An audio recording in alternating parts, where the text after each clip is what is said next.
Hello students, MGCI की YouTube channel पे एक बार फिर से आपका वेलकम करते हैं। और आज हम लोग एफएलटी 6 का डिस्कशन करने वाले हैं। तो चलिए स्टार्ट करेंगे हम लोग डिस्कशन से। पहले क्वेश्चन देखेंगे। पहले क्वेश्चन में एक्चुअली E2 एलिमिनेशन की बात कर रहा है और आप इस चीज पर ध्यान दें, ये डबल एलिमिनेशन की बात कर रहा है। सबसे पहले मैं इस मॉलिक्यूल को बना लेता हूं। सो जो गिवन मॉलिक्यूल है वो कुछ इस तरह से दिया हुआ है, CH3 CH2 CH and Cl2। ठीक है, अब ये पर्पस समझिए, इस मॉलिक्यूल को मैंने इस तरह से क्यों बनाया, बिकॉज हम लोगों ने यहाँ पे यूज किया है NaNH2। और अगर NaNH2 का कंसेप्ट आपको ध्यान में है, सो NH2 माइनस एक बहुत बढ़िया बेस होता है। NH2 माइनस डबल एलिमिनेशन कर सकता है।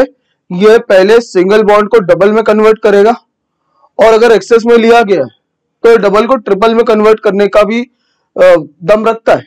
ठीक है, सो बेसिकली क्या होने वाला है, ये हाइड्रोजन जो है ये बीटा कार्बन है और ये बीटा हाइड्रोजन है, ये आपका अल्फा कार्बन हो गया। तो सबसे पहले बीटा हाइड्रोजन पे अटैक होगा और साथ ही में Cl एंटी पोजीशन से बाहर हो जाएगा। ठीक है, एज अ रिजल्ट जो सबसे पहला हमारा प्रोडक्ट बनेगा यहाँ पे वो कुछ इस तरह से आपको दिखेगा।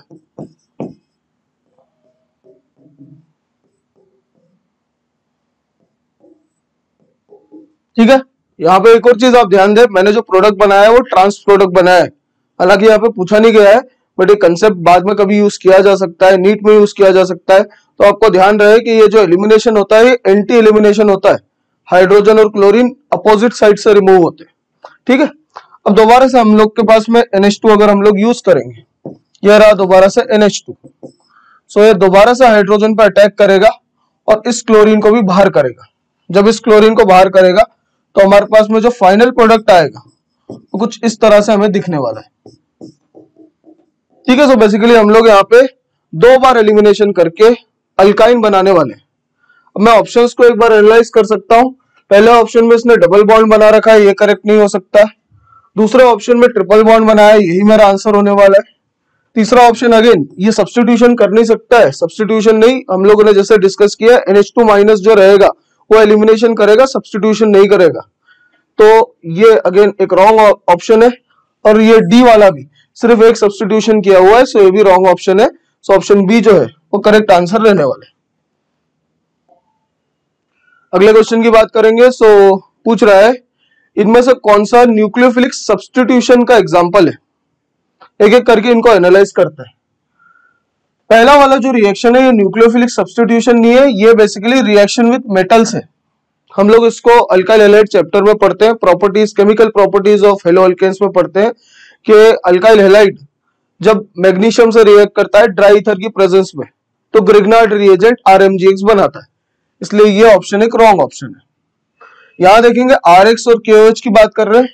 सो RX की अगर बात करें, यहाँ पे जब हम लोग OH माइनस की रिएक्शन करते हैं तो OH माइनस जाके इसको सब्स्टिट्यूट कर देगा और फाइनली जो प्रोडक्ट मिल जाएगा हमारे पास में वो एक अल्कोहल और HX का मॉलिक्यूल आ जाएगा।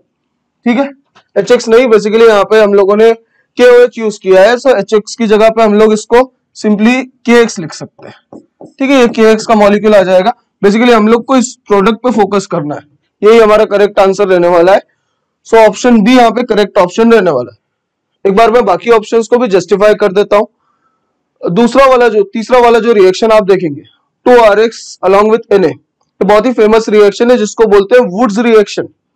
अब इस पर थोड़ा आप ध्यान दें, वुड्स रिएक्शन के 2 अलग अलग मैकेनिज्म प्रपोज किए जाते हैं। एक मैकेनिज्म फ्री रेडिकल मैकेनिज्म होता है और एक मैकेनिज्म सब्स्टिट्यूशन मैकेनिज्म होता है। ठीक है, तो बेसिकली यहाँ पे कुछ बच्चों को डाउट भी आ सकता है कि सर सी ऑप्शन क्यों नहीं हो सकता। आपने अभी जैसे बोला कि सब्स्टिट्यूशन हो सकता है, बट देन 2 अलग अलग मैकेनिज्म प्रपोज्ड है। और ऑप्शन बी की अगर बात करेंगे तो डेफिनेटली सब्स्टिट्यूशन है। मुझे बेस्ट पॉसिबल ऑप्शन सिलेक्ट करना है, इसलिए मैं ऑप्शन सी की जगह पे ऑप्शन बी को ज्यादा प्रेफर करूंगा। सो ऑप्शन सी भी यहाँ पे हम लोग प्रेफर नहीं करेंगे। और आखिरी वाली जो रिएक्शन है एक सिंपली रिडक्शन रिएक्शन है। ठीक है, यहाँ पे तो हाइड्रोजन बेसिकली ऐड हो रहा है, यहाँ पे रिडक्शन रिएक्शन है। सो इसको भी हम लोग न्यूक्लियोफिलिक सब्स्टिट्यूशन तो नहीं बुलाएंगे। ये हाइड्रोजन को हम लोग जनरली मेटल कैटलिस्ट के प्रेजेंस में ऐड करते हैं। सो ये H2 जो रहेगा जनरली पीडी को यूज किया जाता है, पैलेडियम को यूज किया जाता है, और ये कैटालिटिक हाइड्रोजिनेशन में आता है, जो बेसिकली एक न्यूक्लियोफिलिक सब्स्टिट्यूशन नहीं होता है, ये डिफरेंट मैकेनिज्म से जाता है। सो ऑप्शन डी भी यहाँ पे करेक्ट ऑप्शन नहीं हो सकता। नेक्स्ट क्वेश्चन में चलेंगे तो कुछ असर्शन रीजन की बात की गई है। पहले हम लोग दोनों स्टेटमेंट्स को पढ़ते हैं फिर देखते हैं। बोला गया है नाइट्रो ग्रुप के प्रेजेंट होने की वजह से न्यूक्लियोफिलिक सब्स्टिट्यूशन अराइल हैलाइड्स पर हो सकता है। बिल्कुल सही है। एक नाइट्रो ग्रुप के होने की वजह से SN-AR रिएक्शन की बात कर रहा है ये, ठीक है, न्यूक्लियोफिलिक एरोमेटिक सब्स्टिट्यूशन की बात कर रहा है, और SN-AR रिएक्शन जो रहती है वो नाइट्रो ग्रुप द्वारा आसान बनाई जाती है। क्यों बनाई जाती है? बिकॉज आप इसको देखें थोड़ा सा, मान लीजिए हम लोग ये हमारा बेंजीन मॉलिक्यूल ले लेते हैं और इसके ऊपर कोई हेलोजन जोड़ा हुआ है और हम लोगों ने यहाँ पे NO2 ग्रुप जोड़ा हुआ है, ठीक है। अब इस कार्बन के ऊपर, इसको थोड़ा अच्छे से शोकेस कर लेते हैं हम लोग, इस कार्बन के ऊपर जितना ज्यादा डेल्टा पॉजिटिव चार्ज बढ़ेगा रिएक्टिविटी उतनी ज्यादा बढ़ेगी। और हमको पता है ये जो NO2 ग्रुप है ये एक -M ग्रुप है। -M ग्रुप है मतलब ये इलेक्ट्रॉन डेंसिटी को खींचने वाला ग्रुप है। अगर ये इलेक्ट्रॉन डेंसिटी को खींचेगा तो प्लस चार्ज को और बढ़ाएगा। सो जैसे फर्स्ट स्टेटमेंट बोल रहा है ये बिल्कुल सही बात बोल रहा है कि अगर NO2 ग्रुप बेंजीन रिंग में प्रेजेंट है तो ये डेल्टा प्लस चार्ज को बढ़ाएगा और रिएक्टिविटी को बढ़ाएगा, मतलब ये रिएक्शन के रेट को और बढ़िया बनाएगा। सेकंड बोल रहा है intermediate carbanion is stabilized due to presence of nitro group. बिल्कुल सही बात बोल रहा है। पहला स्टेटमेंट तो मैंने NO2 ग्रुप के इन्फ्लुएंस की वजह से जस्टिफाई किया, पर जैसे ही यहाँ पे एक न्यूक्लियोफाइल आके ऐड हो जाएगा, जैसे इसको हम लोग थोड़ा सा समझते हैं, तो मान लीजिए जब न्यूक्लियोफाइल इस पे ऐड हो जाएगा तो आपके पास में कुछ इस तरह का मॉलिक्यूल बन जाएगा,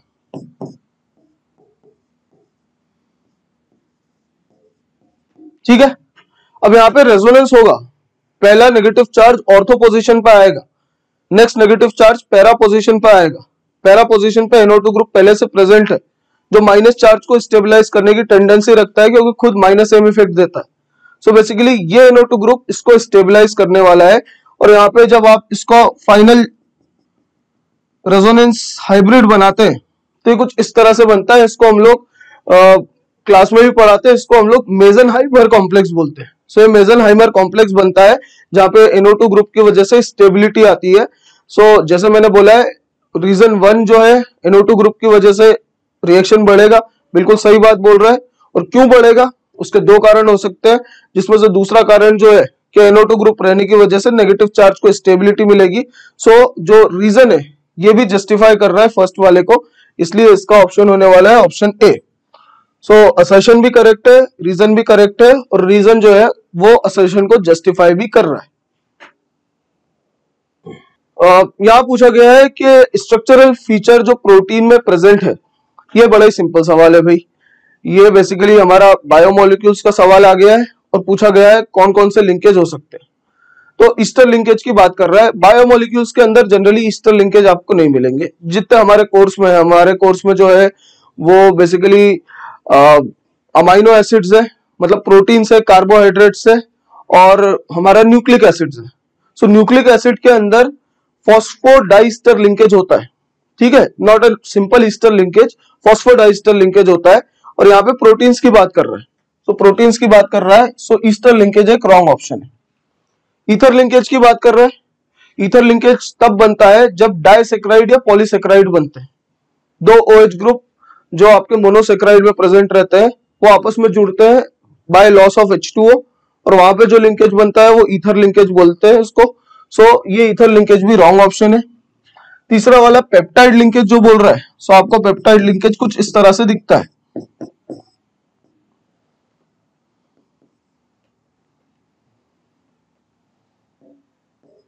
ठीक है, इस तरह से आपको पेप्टाइड लिंकेज दिखेगा। यहाँ पे जो मैंने ये वाला पोर्शन शोकेस किया हुआ है, ठीक है, ये वाला आपका एक पेप्टाइड लिंकेज हो जाएगा, और यहाँ पे चेन बढ़ती जाएगी। जैसे हम लोगों ने प्रोटीन में पढ़ा भी होगा कि यहाँ पे एक और R ग्रुप आएगा और फिर H ग्रुप आएगा, बेसिकली कुछ ये इस तरह से आगे बढ़ता जाएगा, ठीक है। ये मैं इसको थोड़ा और आगे बढ़ा के आपको समझा देता हूं।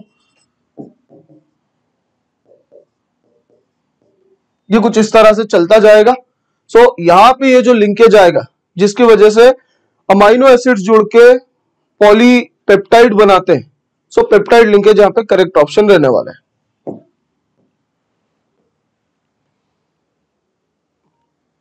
नेक्स्ट की बात करेंगे। सो आरएनए की बात कर रहा है। डीएनए और आरएनए ये अगेन वेरी सिंपल है। हम लोग को पता है कि दो तरह के बेसिस होते हैं, प्यूरिन्स होते हैं और pyrimidines होते हैं। प्यूरिन्स आरएनए और डीएनए दोनों में प्रेजेंट रहते हैं और जो डिफरेंस आता है pyrimidines में आता है। सो आरएनए की बात कर रहा है। आरएनए के अंदर यूरेसिल प्रेजेंट रहता है। सो ऑप्शन बी जो रहेगा वो करेक्ट ऑप्शन रहेगा। ये इंफॉर्मेटिव क्वेश्चन था। अगले सवाल की ओर चलेंगे। तो देख सकते हैं इस तरह का सवाल पिछले एफएलटी में भी पूछा गया था और ऑलमोस्ट सिमिलर टाइप का क्वेश्चन था। देखिए बेसिकली क्वेश्चन क्या है यहाँ पे, या कंसेप्ट क्या है, सी डबल बॉन्ड O का रिएक्शन जब आप एक NH2 ग्रुप से कर रहे हैं, NH2R बोल रहा हूं बिकॉज ये ग्रुप को जो मैं है R की तरह डिनोट कर रहा हूं। तो सबसे पहले हमारे पास C double bond NR type का लिंकेज बनेगा, ठीक है। और इसके बाद हम लोगों ने इसकी रिएक्शन H2+ Li से कर दी है, बेसिकली इसको रिड्यूस कर दिया। जहां तक मुझे याद है पिछले एफएलटी में यहाँ पे LiLH4 यूज किया गया था, बट कंसेप्ट जो रहता है अभी भी एग्जैक्टली सिमिलर कंसेप्ट है। आप चाहे तो LiLH4 यहाँ पे यूज कर सकते थे, आप यहाँ पे अभी इस बार कैटालिटिक हाइड्रोजिनेशन यूज कर रहे हैं। जो कंसेप्ट ये है कि आप इसको जब रिड्यूस करेंगे, जैसा भी मैंने मेंशन किया, रिडक्शन अलग अलग तरीके से किया जा सकता है। सो ये CH NHR बन जाएगा, ठीक है। सो अब इस रिएक्शन को हम लोग देखेंगे। ये रिएक्शन को जब हम लोग देखते हैं तो हमारे पास में C double bond O group दिया हुआ है और साथ में हम लोग को इस तरह का ग्रुप दिया हुआ है, ठीक है। तो पहले रिएक्शन के बाद में हमारे पास में C double bond NR group बन जाएगा, जिसको मैं इस तरह से शो कर रहा हूं। और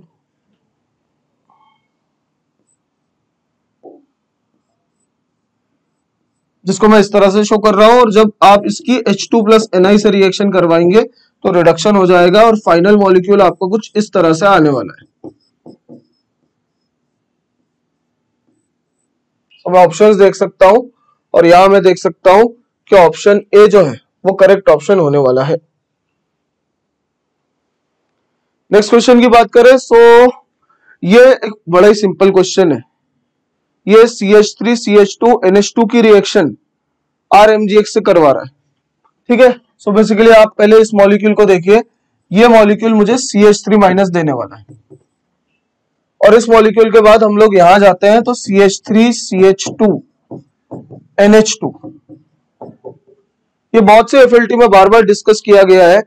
ये हाइड्रोजन जो नाइट्रोजन से जुड़ा हुआ है एक एसिडिक हाइड्रोजन है, और एसिडिक हाइड्रोजन है तो ग्रिग्नार्ड जो रहता है, ग्रिग्नार्ड से आने वाला R- एक स्ट्रॉन्ग बेस भी है और एक अच्छा न्यूक्लियोफाइल भी है। अगर इसे एसिडिक हाइड्रोजन मिल जाता है तो एक बेस की तरह काम करता है। बोलने का मतलब है इस रिएक्शन में एक बेस बन रहा है और ये वाला हाइड्रोजन एसिडिक हाइड्रोजन की तरह वर्क कर रहा है।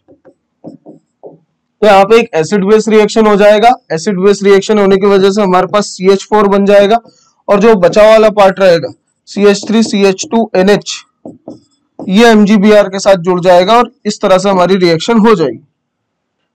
तो अगेन मैं ऑप्शंस देख सकता हूं और जब मैं ऑप्शन देखता हूं सो करेक्ट ऑप्शन जो रहने वाला है वो मेरा डी ऑप्शन रहने वाला है। नेक्स्ट सवाल की बात करेंगे। ये अगेन वेरी सिंपल क्वेश्चन है, कैटालिटिक ऑक्सीडेशन। इसको पहले हम लोग थोड़ा डिटेल में देख लेते हैं। तो 1 डिग्री एल्कोहल को जब आप कॉपर और हीट से ट्रीट करेंगे सो हमारे पास में एल्डिहाइड बनता है। यही कंसेप्ट जब आप 2 डिग्री एल्कोहल पे लगाते हैं तो 2 डिग्री एल्कोहल को अगेन कॉपर और हीट से रिएक्ट करने पे हमारे पास कीटोन बनता है, और 3 डिग्री एल्कोहल को जब हम लोग इसी रिएजेंट के साथ ट्रीट करते हैं कॉपर प्लस हीट, हमारे पास में एल्कीन बनता है, ठीक है। ये कंसेप्ट बेसिकली हम लोग यूज करने वाले इस रिएक्शन में। सो देख सकते हैं हमारे पास में 1 डिग्री एल्कोहल है और इस 1 डिग्री एल्कोहल को जब हम लोग हीटेड कॉपर से रिएक्ट करें, 300 डिग्री बेसिकली टेम्परेचर है, सो हमारे पास CH3CHO एक एल्डिहाइड हमारे पास बनने वाला है। सो हम देख सकते हैं ऑप्शन सी जो है यहाँ पे करेक्ट ऑप्शन होने वाला है। अगेन अगले सवाल की ओर चलेंगे हम लोग। सो कौन सा मेथड सबसे ज्यादा सुटेबल है इक्विमोलर मिक्सचर 1:1 की मतलब इक्विमोलर मिक्सचर ऑर्थो और नाइट्रोफिनॉल को सेपरेट करने के लिए? देखिए ये तो बड़ा ही इजी क्वेश्चन है और डायरेक्ट क्वेश्चन एनसीईआरटी से, ठीक है। आप जब एनसीईआरटी में रिएक्शंस ऑफ फिनॉल पढ़ोगे तो रिएक्शन ऑफ फिनॉल में जब आप फिनॉल को डाइल्यूट HNO3 से ट्रीट करते हैं तो हमारे पास mix of ortho and nitrophenol आता है, जहां पे ऑर्थो नाइट्रोफिनॉल का बॉइलिंग पॉइंट कम होता है due to intramolecular H bonding और पैरा नाइट्रोफिनॉल का बॉइलिंग पॉइंट ज्यादा होता है। तो ऑर्थो नाइट्रोफिनॉल और पैरा नाइट्रोफिनॉल को बॉइलिंग पॉइंट के डिफरेंस पे सेपरेट किया जा सकता है और वो सेपरेशन टेक्निक जो रहता है उसको हम लोग बोलते हैं डिस्टिलेशन। और अगर एडिशनल आप इंफॉर्मेशन चाहे तो ऑर्थो नाइट्रोफिनॉल जो रहता है वो स्टीम वोलेटाइल होता है, आप इसको स्टीम यूज करके डिस्टिल कर सकते हैं। सो यहाँ पे जो करेक्ट ऑप्शन होने वाला है वो ऑप्शन डी होने वाला है, दैट इज डिस्टिलेशन। अगले क्वेश्चन में हम लोग जाएंगे। पूछा गया है इनमें से किसमें ईथर बनेगा, ठीक है। अब देखिए ईथर हम लोग को पता है ईथर किस तरह का फॉर्मूला रखता है, ROR-, ठीक है, ये ईथर है। पहले रिएक्शन में देखेंगे यहाँ पे ऑक्सीजन ही नहीं है, सो यहाँ पे ईथर बनने का सवाल ही नहीं है। दूसरे रिएक्शन में आप देखेंगे तो CH3CH2Br और ये मॉलिक्यूल हम लोगों ने लिया हुआ है OCH3 होल थ्राइस, ठीक है। यहां पे ये SN2 रिएक्शन कर देगा। हम लोग को ये भी पता है कि ये रिएक्शन जो है विलियमसन ईथर सिंथेसिस की बात कर रहा है और विलियमसन ईथर सिंथेसिस जो रहता है वो SN2 मैकेनिज्म से होता है। सो विलियमसन ईथर सिंथेसिस से रिएक्शन होगा और यहाँ पे CH3CH2O CH3 होल थ्राइस बनेगा, ठीक है। कुछ बच्चों के दिमाग में ये भी सवाल आएगा कि सर यहाँ पे एलिमिनेशन नहीं हो सकता है क्या? यहाँ पे एलिमिनेशन की भी पॉसिबिलिटी रहती है, टेम्परेचर डिपेंडेंट रहता है, बट हम लोग यहाँ पे बेस्ट पॉसिबल ऑप्शन सोच रहे हैं और मेरे हिसाब से बेस्ट पॉसिबल ऑप्शन सोचेंगे। सो ऑप्शन बी यहाँ पे बेस्ट पॉसिबल ऑप्शन है अगर हम लोग को ईथर बनाना है। तीसरे वाले में भी हम लोग देख सकते हैं ये कुछ मॉलिक्यूल दिया हुआ है और अल्काइल हैलाइड जो ये 3 डिग्री का अल्काइल हैलाइड है। अगर 3 डिग्री का अल्काइल हैलाइड है तो 3 डिग्री पे कभी भी विलियमसन ईथर सिंथेसिस सक्सेसफुल नहीं रहेगा, 3 डिग्री के ऊपर एलिमिनेशन के चांसेस रहते हैं। सो ये आपका एक बेस की तरह काम करेगा और यहाँ पे जो प्रोडक्ट आएगा वो एक ईथर नहीं आएगा, वो कुछ इस तरह से एक मॉलिक्यूल बन के आएगा, ठीक है। सो ये भी ऑप्शन करेक्ट नहीं है, इसलिए बेस्ट पॉसिबल ऑप्शन का अगर मैं सोचूं तो ऑप्शन बी जो है वो बेस्ट पॉसिबल ऑप्शन रहेगा। अगले सवाल की बात करें सो यहाँ पे हम लोग को कुछ रिएजेंट्स दिए हुए हैं। हमें सबसे पहले अमोनियम सॉल्ट दिया हुआ है और उसको हीट किया गया। चलिए पहले रिएक्शन सीक्वेंस को हम लोग फॉलो करते हैं, अपने आप हमारे पास आंसर आ जाएगा। सो ये हमारे पास में अमोनियम सॉल्ट दिया हुआ था जिसको सबसे पहले हम लोगों ने हीट किया। हीट करने पे हम लोगों ने यहाँ पे CH3CONH2 बनाया है। उसके बाद हम लोग इसको P2O5 से रिएक्ट कर रहे हैं। तो ये कंसेप्ट पहले भी FLTs में डिस्कस किया गया है। P2O5 एक डिहाइड्रेटिंग एजेंट होता है। P2O5 को जब आप कार्बोक्सिलिक एसिड पे यूज करते हैं तो एसिड एनहाइड्राइड बनाता है। P2O5 पे जब आप अमाइड के साथ यूज करेंगे तो ये C triple bond N create करेगा। तो यहाँ पे हमारे पास जो मॉलिक्यूल बनेगा CH3C ट्रिपल बॉन्ड N बन जाएगा, ठीक है। अब इसको फाइनली एसिडिक हाइड्रोलिसिस किया है, ठीक है। और हम लोगों ने ये चीज पढ़ा हुआ है साइनाइड का एसिडिक हाइड्रोलिसिस कैसे किया जाता है। ये बॉन्ड ब्रेक हो जाता है, हमारे पास जो बनता है वो कार्बोक्सिलिक एसिड बनता है और साथ में NH3 गैस इवॉल्व होती है, ठीक है। सो बेसिकली ये फाइनल प्रोडक्ट रहने वाला है। अब अगर मैं ऑप्शंस को चेक करूं सो यहां से जो मोस्ट अप्रोप्रिएट आंसर आने वाला है वो ऑप्शन सी आने वाला है। अगले क्वेश्चन की बात करें सो बोला गया positive reaction of n butane is possible with. Positive reaction का मतलब किसमें रिएक्शन होगी, ठीक है। और ये हेलोजिनेशन की बात कर रहा है। सो फोटो हेलोजिनेशन बेसिकली बात कर रहा है, पर इस चीज को आप समझिए फ्लोरीन जो रहता है वो हाईली रिएक्टिव होता है। फ्लोरीन के साथ रिएक्शन डार्क में भी पॉसिबल होती है। अगर यही रिएक्शन आप क्लोरीन के साथ कराना चाहे, एक अल्केन की हेलोजन के साथ रिएक्शन की बात कर रहा हूं, सो क्लोरीन के साथ इस रिएक्शन के लिए सनलाइट रिक्वायर्ड रहती है। ब्रोमीन की रिएक्टिविटी और कम होने की वजह से ब्रोमीन के साथ सनलाइट ही नहीं, एक्सटर्नल हीट की भी आवश्यकता होती है। और आयोडीन रिवर्सिबल रिएक्शन करता है, सो आयोडीनेशन रिवर्सिबल होने के कारण इसके साथ एक ऑक्सीडाइजिंग एजेंट की भी रिक्वायरमेंट होती है। पर जैसे हमसे पूछ रहा है किसमें ये रिएक्शन पॉसिबल है, सो फ्लोरीन डार्क में रिएक्ट कर सकता है। जैसे मैंने बात की, क्लोरीन के लिए सनलाइट चाहिए रहेगा, ब्रोमीन के लिए हीटिंग चाहिए रहेगा, और आयोडीनेशन सनलाइट तो चाहिए रहेगा, साथ में आपको एक ऑक्सीडाइजिंग एजेंट जैसे HNO3, HiO4 एटसेट्रा एटसेट्रा चाहिए होगा। नेक्स्ट क्वेश्चन की बात करें, सो मीथेन के प्रति रिएक्टिविटी ऑफ हेलोजन की बात कर रहा है। अभी हम लोगों ने डिस्कस किया है इसको, ठीक है, बिल्कुल सेम कंसेप्ट नेक्स्ट क्वेश्चन में भी यूज किया गया है। बेसिकली ये फोटो हेलोजिनेशन के दोनों क्वेश्चंस यहाँ पे पूछे गए हैं।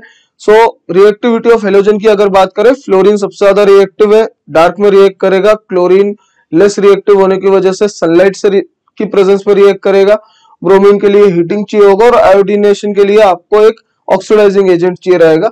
सो यहाँ पे ऑप्शन ए जो रहेगा वो सही ऑप्शन हो जाएगा। नेक्स्ट क्वेश्चन में चलेंगे। ये एक अच्छा सवाल मैं बोल सकता हूं, देखिए जरा इसको। पहले तो आप देखिए एल्कोहल दिया हुआ है, साथ में एसिडिक मीडियम दिया हुआ है। ये H+ जो है, यहाँ पे सबसे पहले मैं बच्चों को बता दूं, ये इस तरह का H+ जो रहता है, ये या तो H2SO4 या फिर H3PO4 की बात कर रहा है।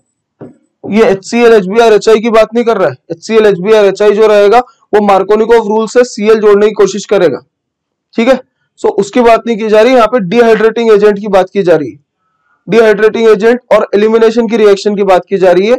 ये इवन एलिमिनेशन करने वाला है, क्योंकि जो टेम्परेचर है 170 डिग्री, ये मुझे हिंट दे रहा है कि मैं एलिमिनेशन रिएक्शन करने वाला हूं।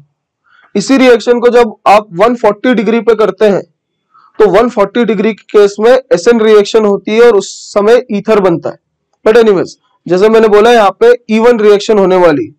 और सबसे इंपॉर्टेंट कंसेप्ट जो है, इवन रिएक्शन के अंदर रीअरेंजमेंट भी पॉसिबल होता है। देखिए इस तरह का सवाल नीट 2023 में पूछा गया था, जहां पे उन लोगों ने इवन रिएक्शन किया था अलोंग विथ रीअरेंजमेंट, ठीक है। तो एक अच्छा सवाल मैं इसको बोलूंगा। तो सबसे पहले अगर हम लोग बात करें, ये हमारा ग्रुप है CH2OH, H+ के कारण ये OH H2O बन के हट जाएगा, तो हमारे पास कुछ इस तरह का मॉलिक्यूल बन जाएगा। अब हम लोग देख सकते हैं 1 डिग्री का कार्बोकेटायन है, अनस्टेबल है, तो ये हाइड्राइड शिफ्ट के थ्रू रीअरेंज करेगा। जब ये हाइड्राइड शिफ्ट के थ्रू रीअरेंज करेगा, तो ये हमारे पास में प्रोडक्ट बन जाएगा, ये हमारे पास नेक्स्ट इंटरमीडिएट बन जाएगा। अब हम लोग को एलिमिनेशन करना है, तो एलिमिनेशन करना है, सो हाइड्रोजन जो रहेगा यहां से भी ले सकते हैं, और हाइड्रोजन हम लोग यहां से भी ले सकते हैं। दो पॉसिबिलिटीज है हमारे पास जहां से H रिमूव किया जा सकता है। बोलने का मतलब है हमारे पास एक प्रोडक्ट जो बनेगा वो कुछ इस तरह से दिखेगा, और एक प्रोडक्ट जो हमारे पास बनेगा वो कुछ इस तरह से दिखेगा। बट हमें एक ही प्रोडक्ट बनाना है और मेजर प्रोडक्ट बताना है, सो ये वाला प्रोडक्ट मेजर रहेगा, जिसकी हम लोग पहले भी बात कर चुके हैं। सेडजेफ प्रोडक्ट इसको बोला जाता है। इसके पास में ज्यादा नंबर ऑफ अल्फा हाइड्रोजन है, तो हाइपर कॉन्जुगेशन से डबल बॉन्ड स्टेबलाइज होगा। सो जब मैं ऑप्शंस देखता हूं, सो मैं देख सकता हूं ऑप्शन सी जो है वो करेक्ट ऑप्शन होने वाला है। नेक्स्ट सवाल की बात करेंगे। अगेन देखिए, इस बार ग्रिग्नार्ड दोबारा से यूज किया गया है, आप इसको समझ सकते हैं। और इस बार ग्रिग्नार्ड रिएजेंट कीटोन पे यूज किया गया है। ये रिएक्शन दोबारा से आप पढ़ते हैं methods of preparation of alcohol में, ठीक है। सो जब एल्डिहाइड ग्रुप पे ग्रिग्नार्ड से आने वाले R- की रिएक्शन करते हैं, सो हमारे पास कुछ इस तरह का सिस्टम बनता है। ये हमें 2 डिग्री एल्कोहल बना के देता है। मिथेनॉल को छोड़ के बाकी एल्डिहाइड्स की बात की जा रही है। मिथेनॉल के केस में 1 डिग्री का एल्कोहल बनता है। जब यही चीज आप एक कीटोन के ऊपर यूज करते हैं, सो ये आपको एक 3 डिग्री का एल्कोहल देता है, ठीक है। तो अब ये रिएक्शन को हम लोग स्टार्ट करते हैं। सबसे पहले यहाँ पे हम लोगों ने कीटोन लिया हुआ है, और हम लोगों ने इसकी रिएक्शन CH3- से की है, ठीक है। अब आप इस चीज को समझ जाइए, जो CH3 MgI लिखा हुआ है मैं उसको CH3 माइनस की तरह ही देखता हूँ। ग्रिग्नाइट बेसिकली R माइनस ही होता है, सो ग्रिग्नाइट का जो भी रिएक्शन होगा वो R माइनस की वजह से आएगा। सो ये CH3 माइनस जो है ये इस पे अटैक करेगा और नेक्स्ट स्टेप में हम लोगों ने H2O यूज किया हुआ है। बोलने का मतलब है हमारा जो प्रोडक्ट फर्स्ट है जिसको हम लोगों ने A लिखा हुआ है ये कुछ इस तरह से आ जाएगा, ठीक है, ये वाला हमारा फर्स्ट प्रोडक्ट हो जाएगा। अब नेक्स्ट वाला रिएक्शन और भी सिंपल है, PCl5 का यूज पिछले FLT में भी डिस्कस किया गया है। PCl5 एक अच्छा क्लोरीनेटिंग एजेंट होता है, OH बॉन्ड के प्रति अच्छा क्लोरीनेटिंग एजेंट होता है, तो जो OH बॉन्ड रहता है उसको ये Cl बॉन्ड में कन्वर्ट करने की क्षमता रखता है। अगर सिंगल OH बॉन्ड है तो बहुत अच्छी बात है, अगर OH बॉन्ड नहीं है, C डबल बॉन्ड O है, तो इस C डबल बॉन्ड O को हटा के 2 क्लोरीन जोड़ने की क्षमता रखता है, बट प्रायोरिटी जो रहती है वो OH बॉन्ड को रहती है। सो नेक्स्ट वाला अगर मैं रिएक्शन यहाँ पे कर दूं तो आप देख सकते हैं PCl5 की वजह से यहाँ पे OH बॉन्ड हट जाएगा और यहाँ पे एक Cl ग्रुप जुड़ जाएगा, और यही जो रहेगा ये मेरा फाइनल आंसर होने वाला है। सो मैं ऑप्शंस चेक कर सकता हूं और मैं देख सकता हूं ऑप्शन ए जो है ये मेरा करेक्ट आंसर रहने वाला है। नमस्कार दोस्तों, मैं यहाँ FLT के अगले 15 क्वेश्चन का सॉल्यूशन लेकर आया हूँ। अब तक आपने 15 क्वेश्चन का सॉल्यूशन कांजवाला सर की मदद से पूरे किए। अब अगले 15 क्वेश्चन मैं आपको स्टार्ट करने जा रहा हूँ। सॉल्यूशन देखें तो हमारे पास फर्स्ट जो क्वेश्चन है इसमें प्रोपेन, प्रोपीन तथा प्रोपाइन के पीके मान का सही क्रम हमें देना है। PK of propane, propene and propyne will have correct order. तो हम लोग सबसे पहले जान लें कि पीके को हम किस प्रकार से अम्लीयता के साथ संबंध सूत्र से लिखते हैं। तो अम्लीयता समानुपाती होती है अम्ल का आयनन स्थिरांक डिसोसिएशन कांस्टेंट, और अम्लीयता को व्युत्क्रमानुपाती हम देखते हैं पीके मान से, जो कि के का ऋणात्मक लघु गुणक होता है। मतलब जिसके लिए अम्लीयता ज्यादा होती है वहां पीके कम होता है, क्योंकि इनवर्स रिलेशन है। अब हम बात कर लेते हैं एक प्रोपेन की, एक प्रोपीन की और एक प्रोपाइन की। तो ये हो गया हमारे पास प्रोपेन, और ये हो गया हमारा प्रोपीन, और ये हो गया हमारे पास प्रोपाइन। तो हम सब जानते हैं कि यहाँ पर हमारे पास Sp और यहाँ पर Sp2 और यहाँ पर क्या Sp3।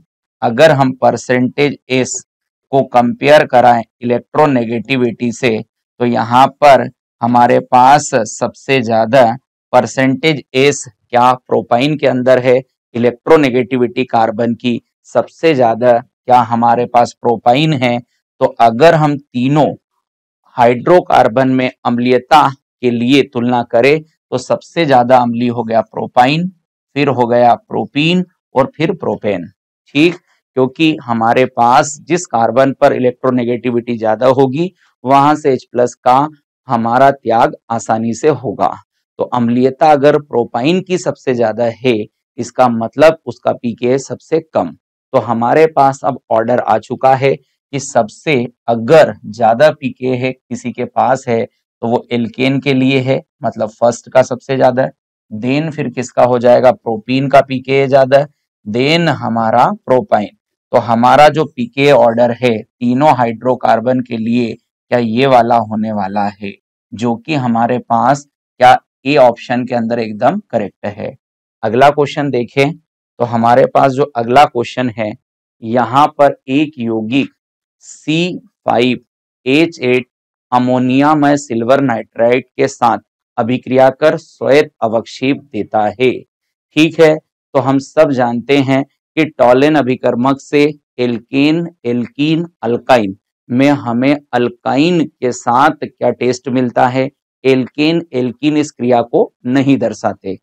अब हमारे पास अल्काइन भी सारे अल्काइन नहीं है, केवल वे अल्काइन जो अम्लीय हाइड्रोजन रखते हैं, अर्थात एसिटिलीन या 1 अल्काइन से ही टॉलेन अभिकर्मक के साथ क्रिया पर सफेद अवक्षेप आता है। ठीक, तो अब हम अगर इस क्वेश्चन के आंसर पर बढ़ें तो हमारे पास ये जो ए ऑप्शन हट चुका है क्योंकि एक एल्कीन है जो टॉलेन अभिकर्मक के साथ क्रिया नहीं करेगा। अब हमारे पास ये डी भी हट चुका है तो अब हमारा आंसर क्या बी और सी में से कोई एक है। तो आगे हम क्वेश्चन को पढ़ते हैं। दोनों को देखें तो दोनों में अम्लीय हाइड्रोजन भी है और अल्काइन भी है। तो आगे क्वेश्चन को रीड करते हैं। जो KMnO4 विलयन के साथ अभिक्रिया कर हमारे पास इस तरह का एसिड देगा। ठीक, मतलब रिएक्शन पर हमारा acid CH3 CH CH3 COOH type का देने वाला अल्काइन। तो सिंपल है, देख लेते हैं। यहाँ पर हम क्या इसको ब्रेक कर इस पर क्या 2 ऑक्सीजन, यहाँ पर 1 ऑक्सीजन लगाएंगे, यहाँ पर भी 1 ऑक्सीजन और यहाँ पर 2 ऑक्सीजन। कब? जब हम इसको क्या यहाँ पर KMnO4 विलयन के साथ ऑक्सीडाइज कराएंगे।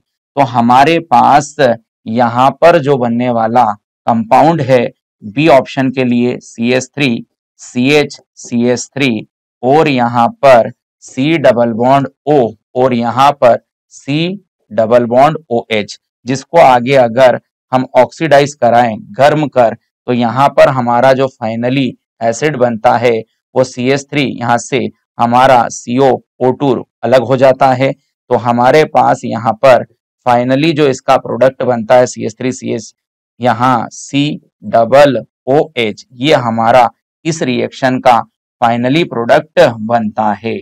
और जो कि हमें किस ऑप्शन से दिख रहा है, तो इसका हमारे पास जो सही ऑप्शन है क्या हम अगर देखें तो वो बी है। क्लियर? क्योंकि यहाँ से हमारा इस तरह का एसिड नहीं बनेगा।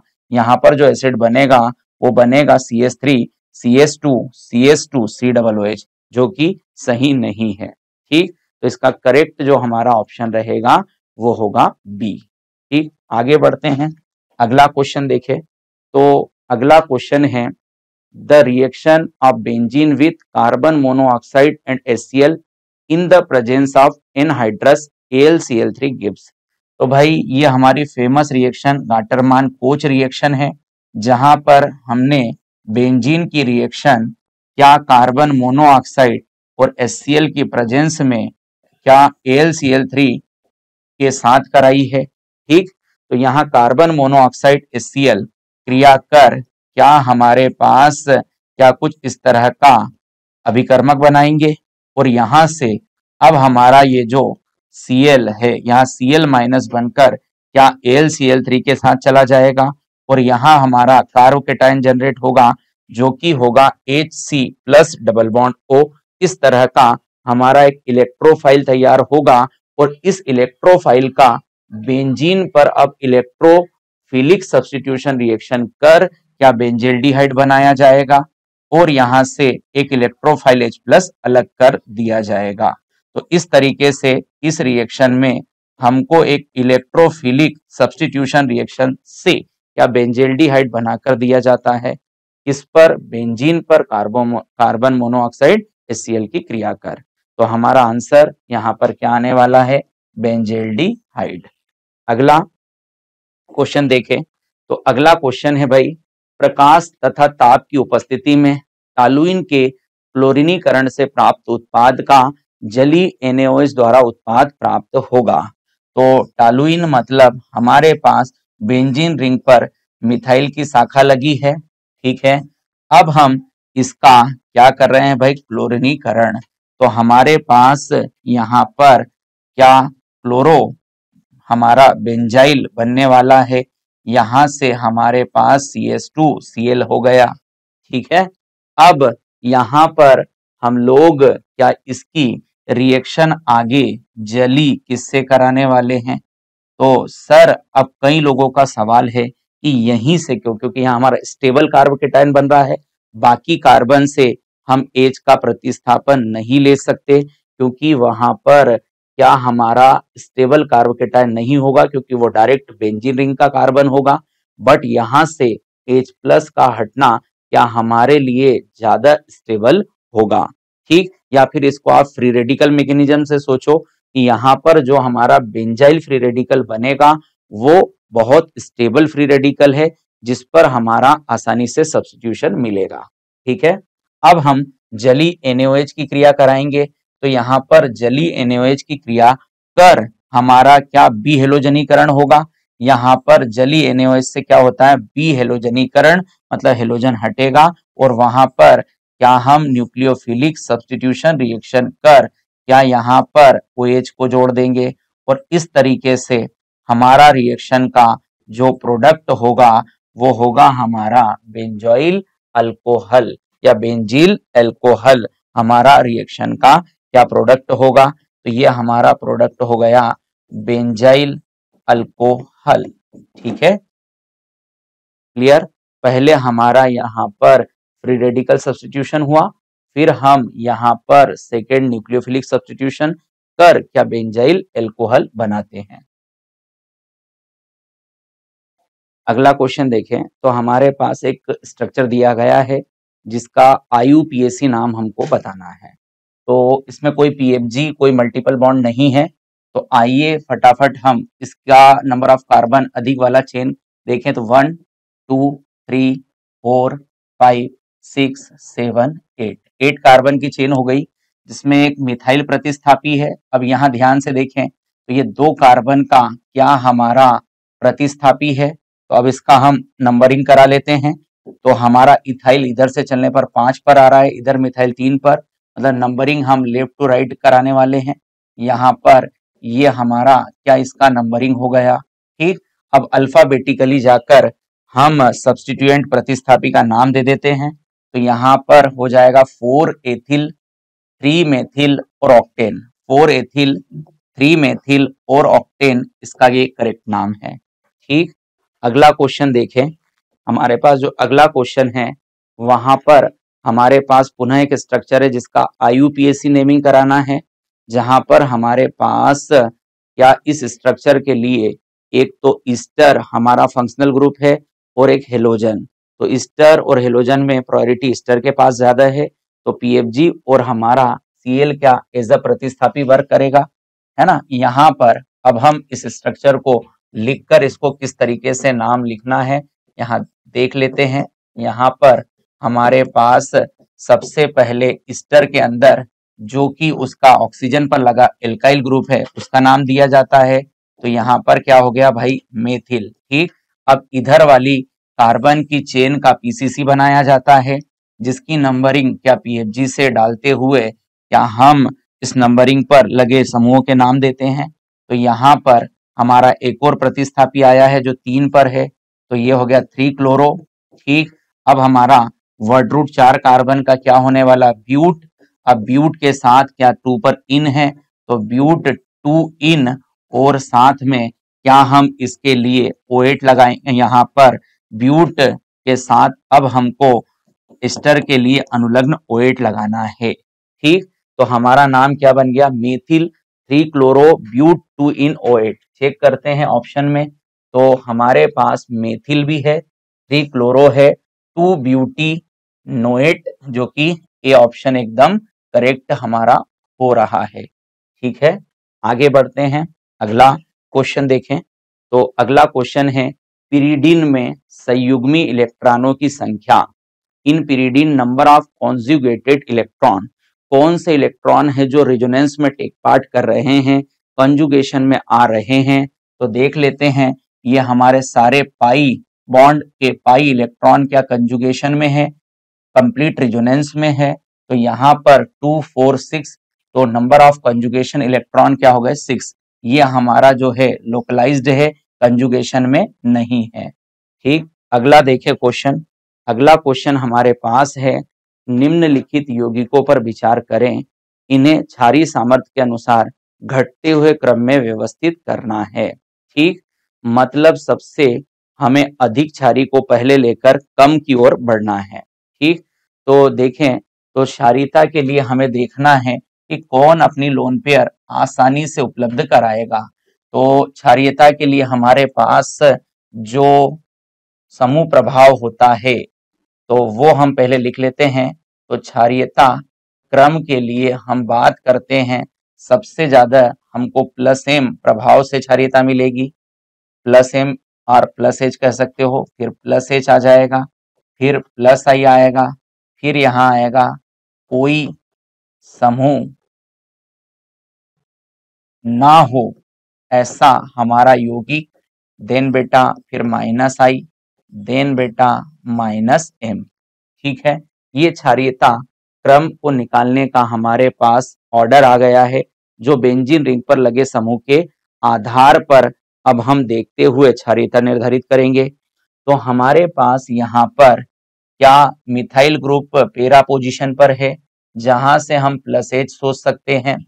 अब यहाँ पर हमारा क्लोरीन है, जो कि क्या अपना -I ज्यादा इफेक्टिव शो करता है। NO2 हमारे लिए क्या यहाँ पर -M प्रभाव का काम करेगा, और यहाँ पर हमारे पास कोई समूह नहीं है। तो इन चारों अगर कंपाउंड में बात करूं सबसे ज्यादा क्षारीयता, तो वो हमें D से आने वाली है, फिर हमको क्या A से आने वाली है, फिर हमारे जो सीक्वेंस के आधार पर क्या C एंड B। तो सबसे अधिक अगर हम क्षारी किसी को कहते हैं तो D, उससे कम A, उससे कम C और सबसे कम B। तो इसका करेक्ट आंसर जो है हमारे पास क्या C होने वाला है। ठीक, अगला क्वेश्चन देखें।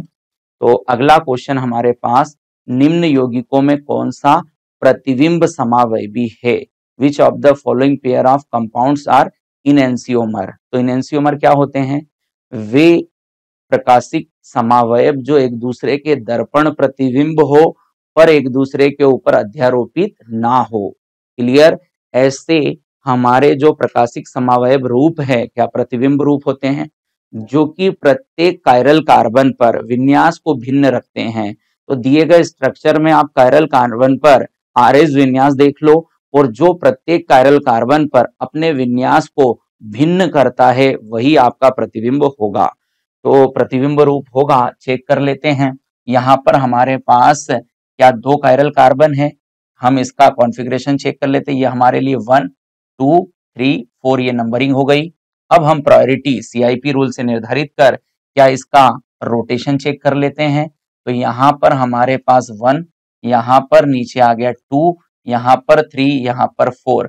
अगर मैं इसका स्ट्रक्चर बनाऊं, यहाँ पर कॉन्फ़िगरेशन कर, तो यहाँ 1 से 2, 2 से कैसे चला मैं यहाँ पर 3 पर। ये कैसे चल रहा है भाई, क्लॉकवाइज, और 2 पर क्लॉकवाइज है, बट हॉरिजॉन्टल पर क्या हमारा न्यूनतम प्राथमिकता समूह है। तो इसका हमारे पास जो कॉन्फ़िगरेशन आएगा, जो विन्यास आएगा, क्या वो 2s होगा। ठीक, अब हम 3 पर चेक करते हैं। 3 पर भी हमारा लोएस्ट प्रायोरिटी ग्रुप कहाँ पर आ रहा है बेटा, हॉरिजॉन्टल पर। तो हमें जो भी कॉन्फ़िगरेशन आएगा उसको चेंज कराना है। ये 1, ये 2, ये 3। तो हम 1 से 2 पर, 2 से 3 पर हम अगेन कैसे चले, क्लॉकवाइज, और हॉरिजॉन्टल के कारण 3 पर भी क्या आ गया, s। अब इसको हम इसके साइड स्ट्रक्चर में चेक कर लेते हैं। वैसा तो आप इसको चेक भी कर सकते हो कि यहाँ पर अगर हम दोनों को देखें, अगर ये घूमकर देखेगा तो अपना प्रतिबिंब रूप नजर आएगा, पर मैं इसे उठाकर इस पे डालूंगा तो ये कंप्लीटली अध्यारोपित नहीं होगा। तो हम कह सकते हैं कि ये हमारे पास प्रतिबिंब रूप है, बट हम चेक करेंगे इसको कॉन्फ़िगरेशन से। तो 1 2 3 एंड 4, यहाँ पर हम 1, यहाँ पर 2, यहाँ पर हमारा 3, यहाँ पर 4, हम 1 2 3 चले तो कैसे गए, एंटी क्लॉकवाइज। अब एंटी क्लॉकवाइज गए, पर ये जो है हमारा एज हॉरिजॉन्टल पर है, तो ये 2r हो जाएगा।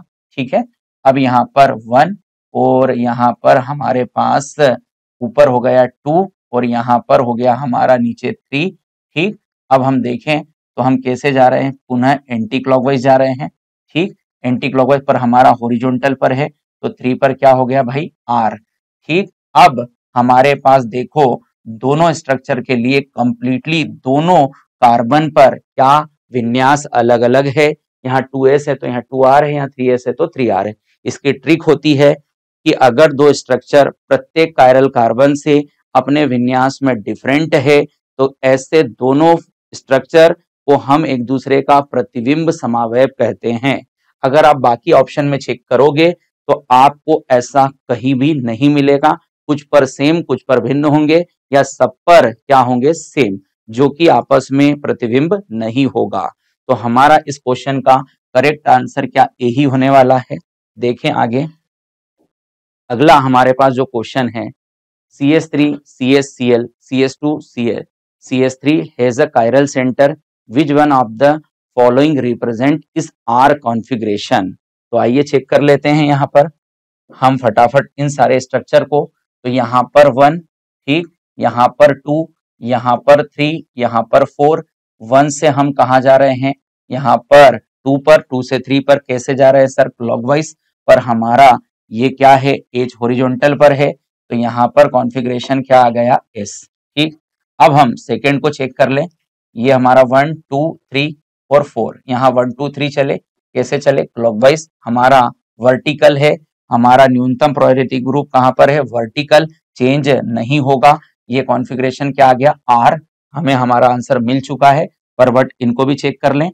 यहाँ पर क्या हो गया, 1, यहाँ 2, यहाँ पर 3, यहाँ पर 4, कैसे चले, 1 2 2, 2 से 3, क्या हमारा आर आ रहा है, बट क्या होगा हमारा वर्टिकल पर ये जो है हमारा हॉरिजॉन्टल पर लोएस्ट ग्रुप आ गया, तो ये क्या हो जाएगा, एस। ठीक, अब इसको चेक कर लो, 1, यहाँ पर 2, यहाँ पर 3, यहाँ पर 4, ये हमारा एंटी क्लॉकवाइज हो गया। और हमारा जो है एज कहाँ पर, लोएस्ट प्रायोरिटी ग्रुप कहाँ पर है, वर्टिकल पर है, चेंज नहीं होगा, मतलब एस का एस ही रहेगा। तो हमारे पास 3 एस कॉन्फ़िगरेशन में है, बी आर जो कि क्वेश्चन में पूछा जा रहा है। तो करेक्ट आंसर क्या हो जाएगा, बी। आगे बढ़ते हैं, अगला क्वेश्चन है, the rate constant of first order reaction is 4 into 10 की power -3 second inverse at a reaction concentration 0.02 m, the rate of reaction would be। तो आइए रेट ऑफ रिएक्शन का फॉर्मूला लगाते हैं, R इक्वल टू यहाँ पर हो जाएगा रेट कांस्टेंट, फर्स्ट ऑर्डर है, तो जो भी हमारा रिएक्टेड का कंसंट्रेशन है उसकी पावर कितनी, 1। अब हम कैलकुलेट कर लेते हैं। तो हमारे पास यहाँ पर जो रेट कांस्टेंट हमारा नियतांक मान दिया है वो 4 into 10 की पावर -3 इंटू करा देते हैं। हमारे पास कंसंट्रेशन कितना है बेटा, 0.02 हमारा m कंसंट्रेशन है जिसकी पावर 1। अब इंटू कर लो सिंपल सा, तो यहाँ पर क्या जाएगा, 0.08 इंटू 10 की पावर -3, जिसको हम 8 इंटू 10 की पावर -5 भी लिख सकते हैं। और यहाँ पर हमारा क्या आ गया, कंसंट्रेशन मोलरता के टर्म्स में और सेकेंड इनवर्स। तो हमारा करेक्ट आंसर इसका क्या होने वाला है, 8 इंटू 10 की पावर -5, यहाँ पर मोलरता सेकेंड इनवर्स, तो ये हो गया ए इज करेक्ट आंसर। अगला क्वेश्चन देखें, तो हमारे पास जो अगला क्वेश्चन है, एक रासायनिक समीकरण के लिए सक्रियण ऊर्जा का मान निर्भर करता है। तो भाई सक्रियण ऊर्जा मतलब बाहर से उसको एवरेज एनर्जी के साथ जो अतिरिक्त एनर्जी देकर उसके एक्टिवेटेड कॉम्प्लेक्स तक लाया जाता है, ऐसी ऊर्जा उसके लिए सक्रियण ऊर्जा कहलाती है। वो डिपेंड करती है क्रियाकारक स्पीसीज पर कि वो एक आयनिक कंपाउंड है, क्या वो कोवेलेंट कंपाउंड है, किस तरह का कंपाउंड है, उसके बॉन्ड कितने बने हैं आपस में, उन सब चीजों के ऊपर क्या ये सक्रियण ऊर्जा डिपेंड करती है। अगर वीक बॉन्ड है तो कम एनर्जी लगेगी, स्ट्रॉन्ग बॉन्ड है तो ज्यादा लगेगी, सिंगल बॉन्ड है तो कम, मल्टीपल बॉन्ड है तो ज्यादा। तो ये सब डिपेंड करती है बेटा किस पर, क्रियाकारक स्पीसीज की प्रकृति पर, है ना। तो इसका सीधा सीधा आंसर हो जाएगा हमारा बी। ठीक, अब सांद्रता पर डिपेंड नहीं करती, आप कितना भी ले लो उससे उसकी सक्रियण ऊर्जा पर कोई प्रभाव नहीं आएगा। ताप कितना भी बढ़ा दो वहां पर हमें कोई चेंज नहीं मिलेगा। अगला देखें, अगला जो क्वेश्चन है वहां पर हमारे कॉपर सिल्वर का सेल है, जिसके लिए कॉपर का ऑक्सीडेशन और सिल्वर का रिडक्शन, जिसका स्टैंडर्ड पोटेंशियल दिया है 0.46 वोल्ट। हमको क्या रिएक्शन के लिए यहाँ पर इक्विलिब्रियम कांस्टेंट का वैल्यू पूछा गया है। ठीक है, तो आइए हम सबसे पहले फॉर्मूला बना लेते हैं। तो हमारे पास E cell equal to E naught cell, मैं डायरेक्ट क्या इसका कैलकुलेट फॉर्मूला लिख रहा हूँ, -0.06 अपॉन n लॉग हमारा क्या होता है रिएक्शन कोसेंट। अब हमारे पास इक्विलिब्रियम पर जो क्या निकालना है हमको, यहाँ पर इक्विलिब्रियम कांस्टेंट। ठीक है, तो हम सबसे पहले रिएक्शन देख ले, Cu का चेंज किस में हो रहा बेटा, Cu2 प्लस में, तो 0 से +2 मतलब कितने का चेंज हुआ नेट, 2 का। ठीक, यहाँ पर अब हमारे पास क्या साम्य पर हमारा ई सेल क्या होने वाला है बेटा, 0 होने वाला है। ठीक है, और हमारा Q इक्वल टू क्या होने वाला है, K इक्विलिब्रियम। तो इन मानों को पुट करते हैं, n का वैल्यू कितना आ गया, 2। तो हमारे पास यहाँ पर ई नॉट सेल यहाँ पर 0.06 डिवाइडेड बाय 2, यहाँ पर लॉग K इक्विलिब्रियम हो गया। अब यहाँ पर वैल्यू देखो तो ई नॉट का यहाँ पर 0.46 0.062 log K equilibrium, cross multiply करा दो तो यहाँ पर लॉग K इक्विलिब्रियम 0.46 इंटू 2 0.0 क्या आने वाला है हमारा 6। इसको सॉल्व करोगे तो अप्रॉक्स 15.3 आएगा, जिसका हम एंटी लॉग ले लेते हैं। एंटी लॉग जब हम लेंगे तो 4 इंटू 10 की पावर 15 ये हमारा आंसर आएगा। आप एक बार एंटी लॉग लेकर चेक कीजिएगा, यही आंसर आपको मिलेगा। तो इसका करेक्ट आंसर जो है वो सी है। ठीक, अगला क्वेश्चन देखें।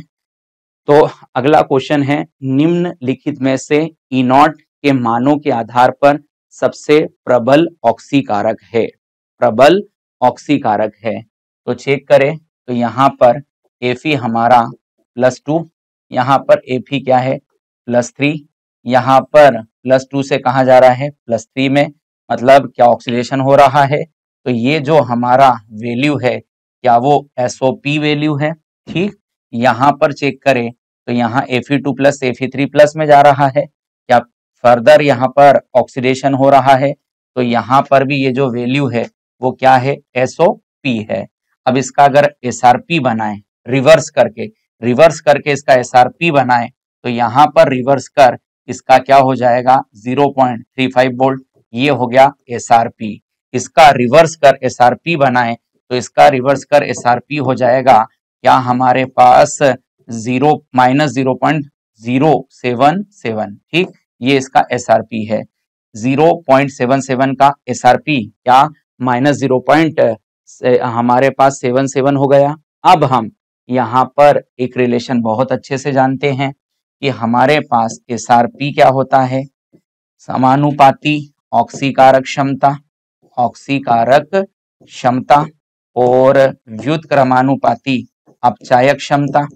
अब हमको जिसका SRP ज्यादा दिख रहा है क्या उसके लिए ऑक्सीकारक क्षमता ज्यादा कहना है। तो देखें तो SRP हमारे पास क्या FeCN6 3- का ज्यादा दिख रहा है, तो हम इसके लिए क्या सही आंसर बी को देने वाले हैं। ठीक, अगला नेक्स्ट जो क्वेश्चन है वो है, एक जली विलयन का ताप बढ़ाने पर तो मोललता कम हो जाती है। तो मोललता हमारी भार आधारित सांद्रण मापन इकाई है जो ताप से प्रभावित नहीं होती है। ठीक, तो मोललता का कम होना गलत बात। मोलरता कम हो जाती है, बिल्कुल मोलरता ताप बढ़ाने से कम हो जाती है क्योंकि ये आयतन पर आधारित इकाई है जो कि ताप की वृद्धि से या कमी रखती है। ठीक, अब मोल प्रभाज, तो मोल प्रभाज भी हमारा एक भार पर आधारित इकाई है जो कि ताप से परिवर्तित नहीं होता। और भार प्रतिशतता भी क्या हमारी भार आधारित इकाई है जिसका ताप पर कोई प्रभाव नहीं आता, मतलब ACD को ताप परिवर्तन से परिवर्तित नहीं किया जा सकता, इसलिए तीनों स्टेटमेंट गलत है। हमारा बी स्टेटमेंट करेक्ट है, ताप बढ़ाने पर मोलरता कम हो जाती है। तो करेक्ट आंसर क्या आ गया इसका बी। तो हमारे यहाँ पर 30 क्वेश्चन कंप्लीट होते हैं। आगे के क्वेश्चन आपको नरेंद्र सर के द्वारा क्लियर कराए जाएंगे। धन्यवाद।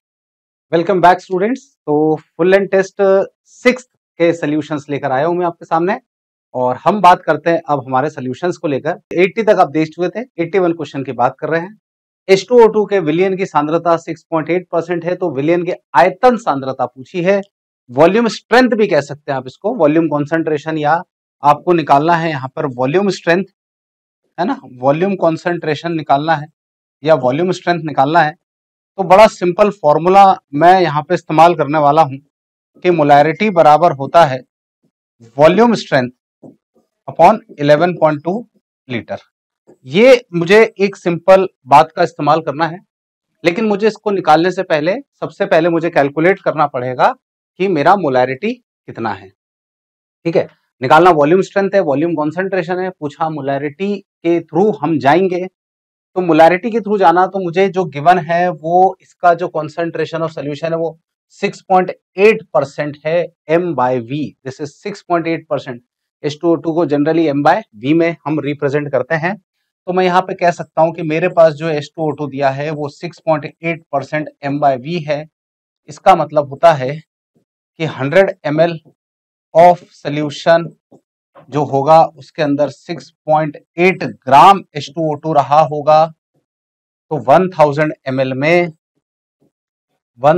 ml में ये रहा होगा x ग्राम, और मैं यहां से क्रॉस मल्टीप्लाई करके x ग्राम की वैल्यू निकालूं तो वो आएगा 68 ग्राम। मतलब कि 1 लीटर अगर सोल्यूशन लेता मैं, क्योंकि मोलैरिटी निकालना तो लीटर में बात करनी पड़ेगी, 1 लीटर अगर सोल्यूशन लेता मैं तो उसमें 68 ग्राम H2O2 आता।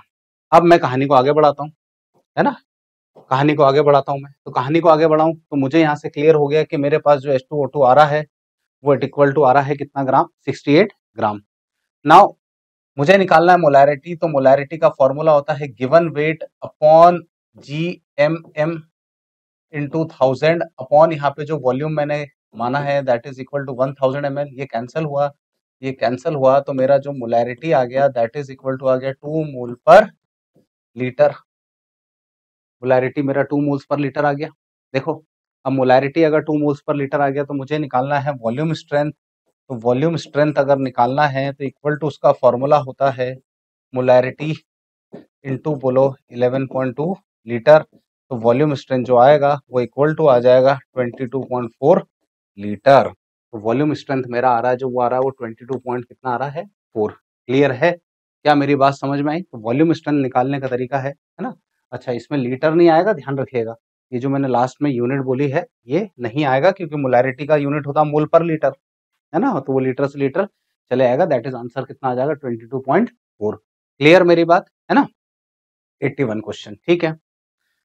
82 क्वेश्चन की तरफ बढ़ता हूं। तो निम्न 1 से 4 के भार को बढ़ते हुए क्रम में जमाइए। भार को जमाना, वेट को, है ना।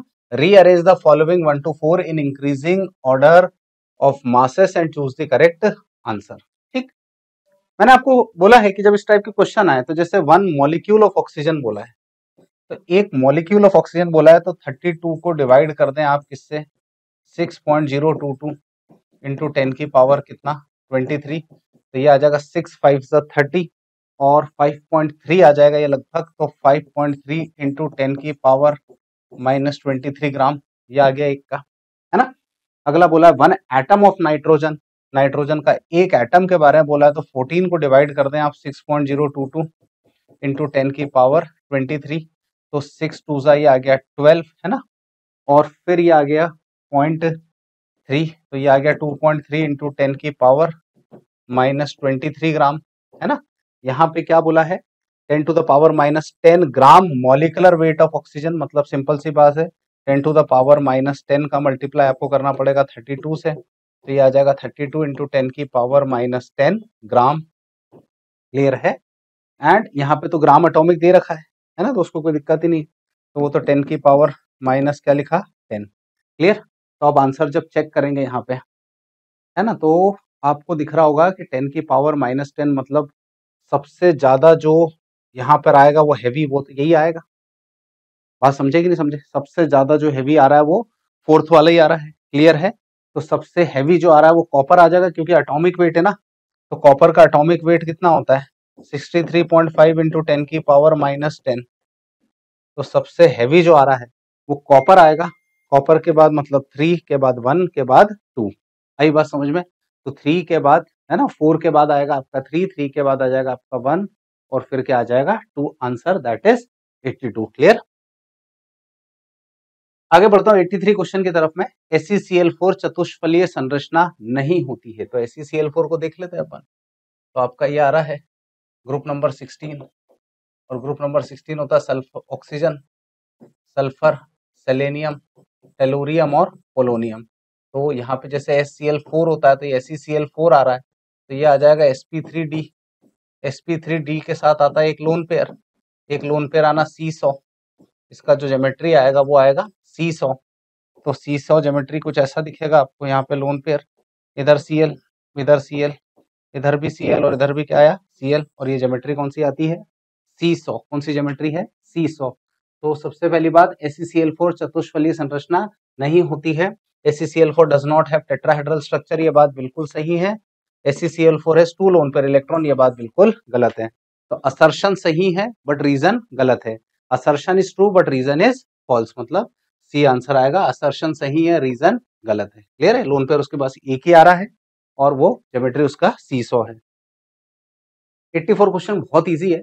Energy of atomic orbitals in particular shell is in order, है ना। तो मुझे नहीं लगता इसमें मुझे आपको बहुत ज्यादा समझाना पड़ेगा।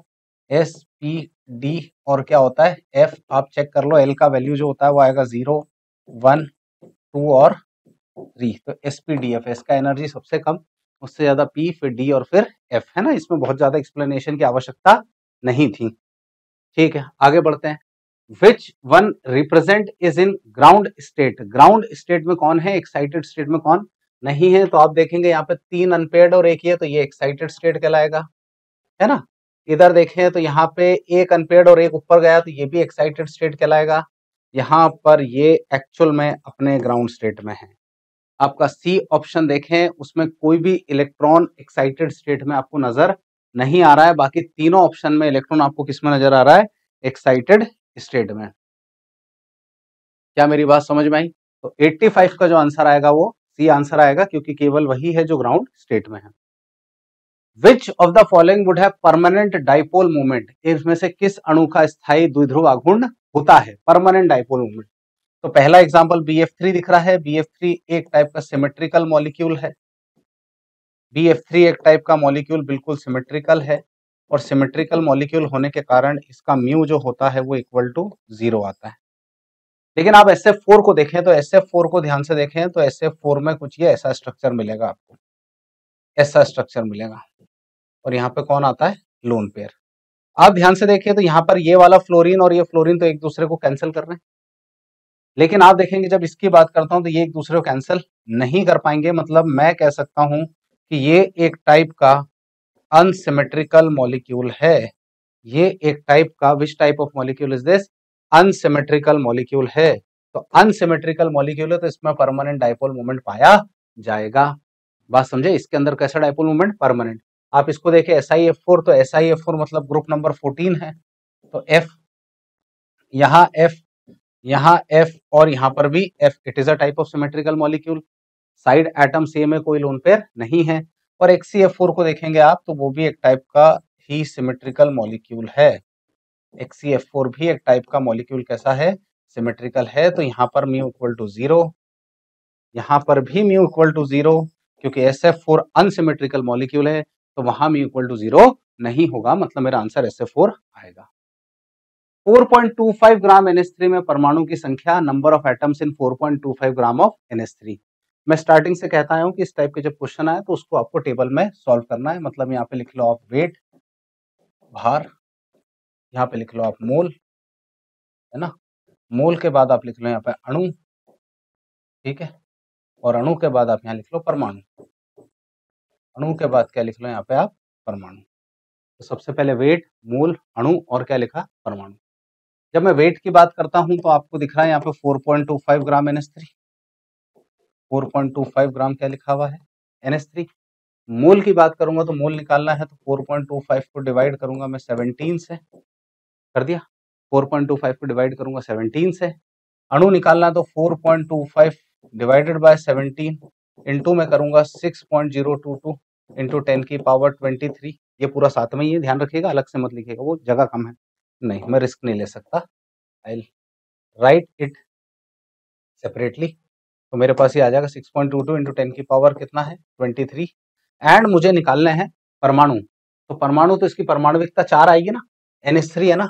NH3 की परमाणुविकता कितनी आएगी, 4, एक नाइट्रोजन 3 हाइड्रोजन। तो ये आ जाएगा 4.25 अपॉन में 17 इंटू 6.022 इंटू 10 की पावर 23 इंटू, बोलो क्या करा मैंने, 4, है ना। तो अब अपन एक काम करो, इसको ले लो 4 और ये आ गया 4 4 जा 16, 4.2 मान लिया, है ना। और 4.2 मान लिया इसको, तो ये 4.2, ये भी 4.2, तो ये भी लगभग क्या हुआ, कैंसल।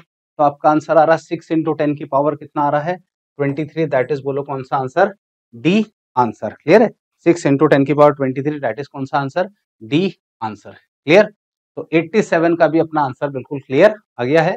और अणु के बाद यहाँ पे एटम्स निकालते हैं, अणु के बाद यहाँ पे अपन क्या निकालते हैं, एटम्स, एटम्स मतलब परमाणु, और ये यहाँ पे अपन निकालते हैं किसके बारे में बात कर रहा हूं मैं, मॉलिक्यूल्स के बारे में। ठीक है, चलो आगे बढ़ता हूं मैं। 88 क्वेश्चन, CO CO3 और इनकी बंध लंबाई का सही क्रम। तो इस प्रॉब्लम को सॉल्व करने का तरीका है कि जो बॉन्ड ऑर्डर होता है, जो बॉन्ड ऑर्डर होता है वो इनवर्स ऑफ होता है बॉन्ड लेंथ। बॉन्ड ऑर्डर जो होता है वो इनवर्स ऑफ होता है बॉन्ड लेंथ। तो अगर मैं CO का बॉन्ड ऑर्डर निकालूं तो CO ऐसा दिखता है, C ट्रिपल बॉन्ड हो तो इसका बॉन्ड ऑर्डर आता है 3। अगर मैं CO2 का बॉन्ड ऑर्डर निकालूं तो CO2 मुझे कुछ ऐसा दिखता है, इस प्रकार से इसका बॉन्ड ऑर्डर आता है 2। और अगर मैं CO3 2 माइनस का बॉन्ड ऑर्डर निकालूं तो CO3 2 माइनस का बॉन्ड ऑर्डर निकालना है तो इसका आंसर आता है वैसे 1.33 आया। तो CO3 का बॉन्ड ऑर्डर आ रहा है 1.33। तो अगर मैं बॉन्ड ऑर्डर का निकालूं, ऑर्डर, बॉन्ड ऑर्डर, तो बॉन्ड ऑर्डर आप देखो सबसे ज्यादा आ रहा है CO का, CO के बाद आ रहा है CO2 का, और CO3 2 माइनस का सबसे कम बॉन्ड ऑर्डर आ रहा है ना। तो बॉन्ड लेंथ का ऑर्डर क्या हो जाएगा, बॉन्ड लेंथ, बॉन्ड लेंथ बंध लंबाई का, तो CO2 और CO3 2 माइनस, है ना। तो CO2 और CO3 2 minus, that is answer C. ठीक है ना। नेक्स्ट आता है, एक मोल आदर्श गैस 300 केल्विन पर समतापीय रूप से, थर्मोडायनेमिक्स के क्वेश्चन करने हो तो आपको इनको पकड़ना पड़ेगा।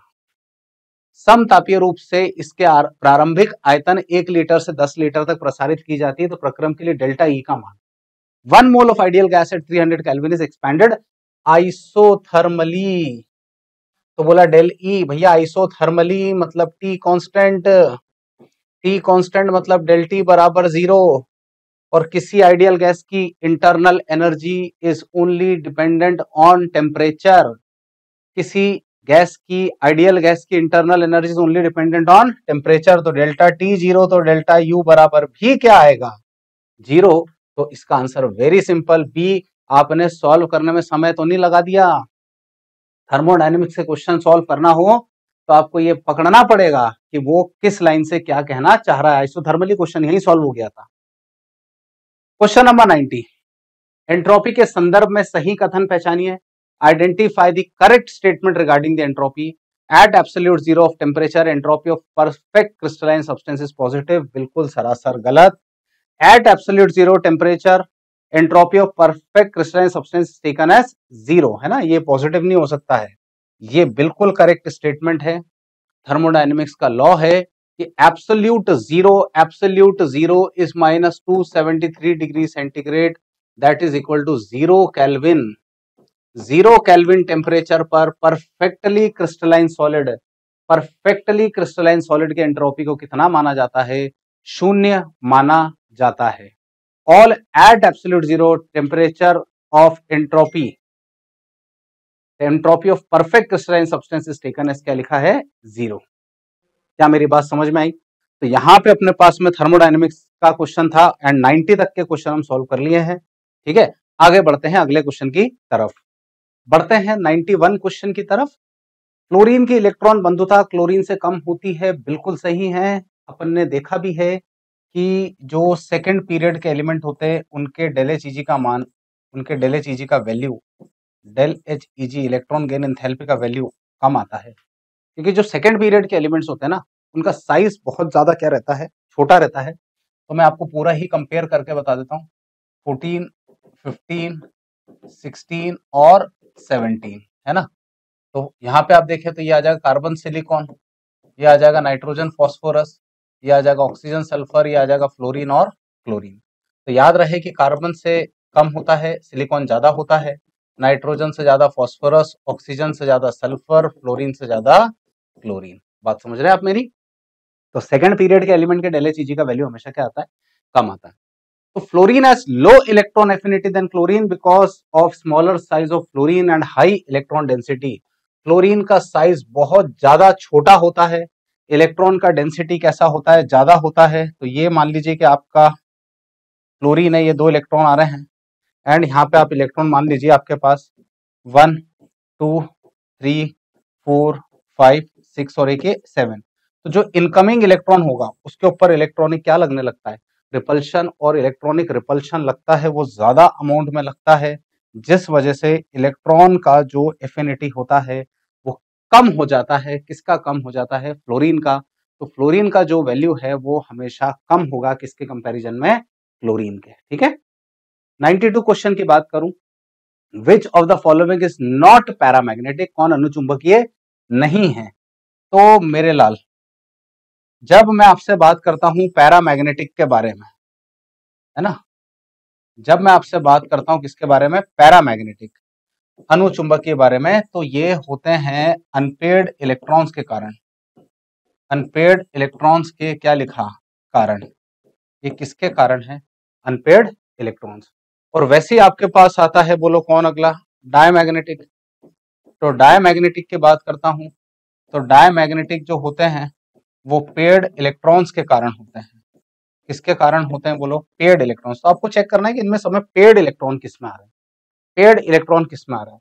तो बच्चों अगर मैं पेयर्ड इलेक्ट्रॉन्स की बात करूं तो मुझे वैसे क्लियरली दिख रहा है ये Cl माइनस, है ना भाई। जो Cl होता है उसका एटॉमिक नंबर 17 है, 1s2 2s2 2p6 3s2 और 3p5। लेकिन यहाँ पे Cl माइनस है ना, Cl माइनस है ना, तो Cl माइनस मतलब एक इलेक्ट्रॉन क्या आ गया, एक्स्ट्रा आया। तो एक इलेक्ट्रॉन एक्स्ट्रा आना मतलब ये 3p5 जो दिख रहा था, ये 3p बोलो क्या बना, 6। सारे इलेक्ट्रॉन्स पेयर्ड हो गए, तो मेरा आंसर यहाँ पे कौन आ जाएगा, ए, दैट इज Cl माइनस। बात समझे कि नहीं समझे, ठीक है। 93 क्वेश्चन की बात करता हूँ, विच of the following ion has electronic configuration 3d6, निम्न में से किस आयन का इलेक्ट्रॉनिक विन्यास 3d6 होगा। चलिए चेक करते हैं। तो निकल की बात करता हूं, निकल का एटॉमिक नंबर 28 होता है ना, मैं यहां लिख लेता हूं, चलो निकल होता है 28। तो 28 को मैं लिखूंगा 3d8, है ना, 4s2।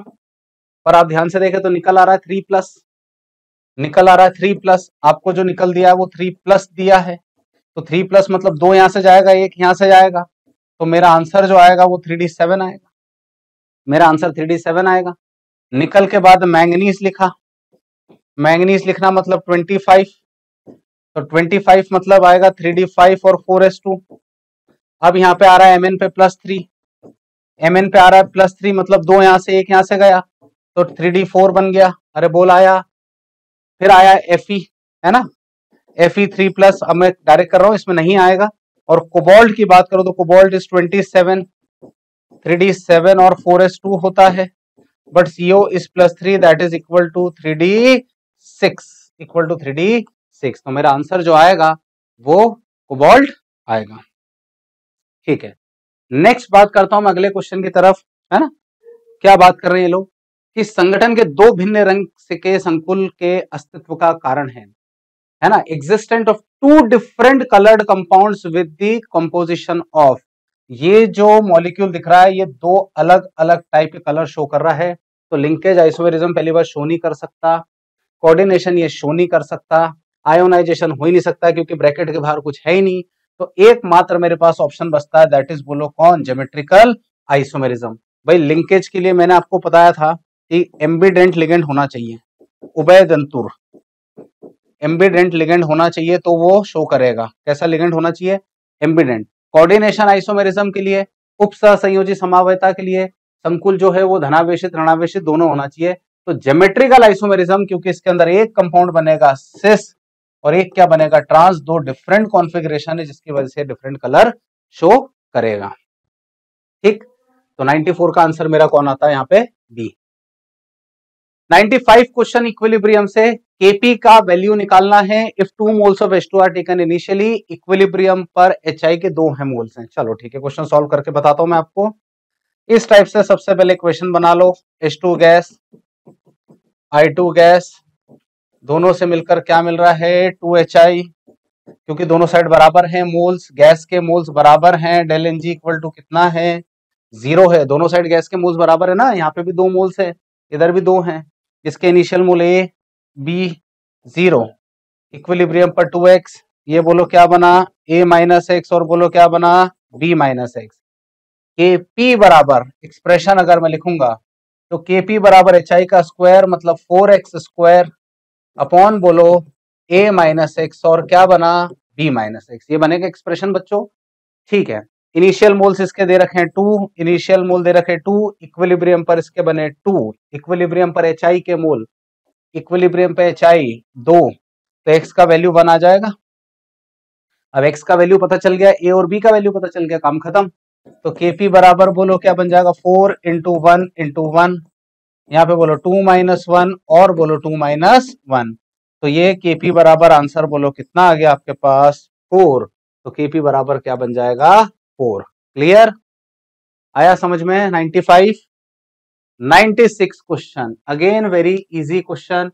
अभिक्रिया H2 प्लस I2 2HI दे रहा है, प्रत्येक H2 व I2 के 1.5 मोल हैं, 717 केल्विन पर एक 10 लीटर के पात्र में रखे गए हैं। यदि साम्य और प्रत्येक H2I2 के मोल शेष रहते हैं तो दी गई अभिक्रिया साम्य नियतांक Kc निकालने का बोला है। चलो ट्राई कर लेते हैं, क्या दिया हुआ है ना, यहाँ से स्टार्ट कर लेते, थोड़ा सा स्पेस मिल जाएगा।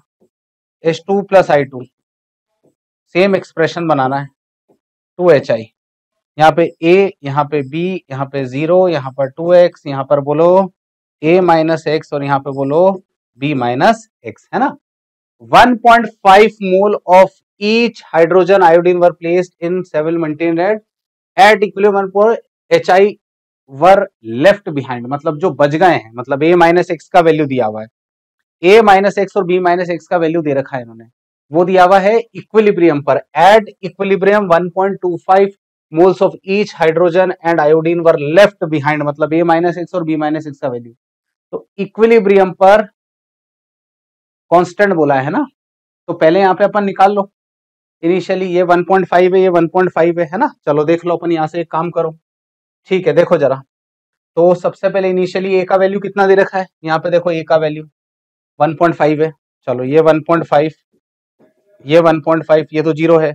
a माइनस एक्स 1.5 में से 1.25 माइनस कर दे तो 0.25 बचा, ये 0.25 बचा, है ना, मतलब a माइनस एक्स। अब ध्यान से सुन, a माइनस एक्स का वैल्यू आ रहा है 1.25, है ना, लेफ्ट बिहाइंड है a माइनस एक्स।